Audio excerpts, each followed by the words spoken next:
లడ్డూపై చంద్రబాబువి నిరాధార ఆరోపణలు. ఎంపీ స్వామి తిరుమల తిరుపతి ప్రసాదం లడ్డూలో జంతువుల కొవ్వు నెయ్యిని ఉపయోగించిన వ్యవహారంపై దేశవ్యాప్తంగా దుమారం రేగిన సంగతి తెలిసిందే. ఈ క్రమంలోనే ఈ వ్యవహారంపై దేశంలోని పలు రాష్ట్రాల ముఖ్యమంత్రులు, కోట్లాది మంది హిందువులు, భక్తులు తీవ్ర ఆందోళన, ఆగ్రహం వ్యక్తం చేస్తున్నారు.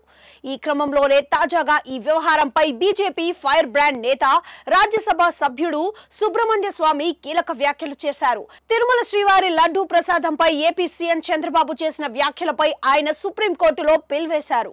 లడ్డూ కల్తీ అయిందని చంద్రబాబు నిరాధారమైన ఆరోపణలు చేస్తున్నారని స్వామి ఆరోపించారు. చంద్రబాబు వ్యాఖ్యలపై దర్యాప్తు జరిపేలా ఆదేశాలు ఇవ్వాలని సుప్రీంకోర్టును స్వామి కోరిన వైనం చర్చనీయాంశమైంది.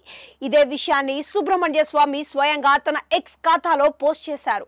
తిరుమల ప్రసాదంపై చంద్రబాబు చేసిన వ్యాఖ్యలు నిరాధారమైనవని, ప్రసాదం అపవిత్రమైందని, కలుషితమైందని ఆయన చేసిన వ్యాఖ్యలు కోట్లాది మంది భక్తులలో ఆందోళన రేకెత్తించాయని స్వామి ఆరోపించారు.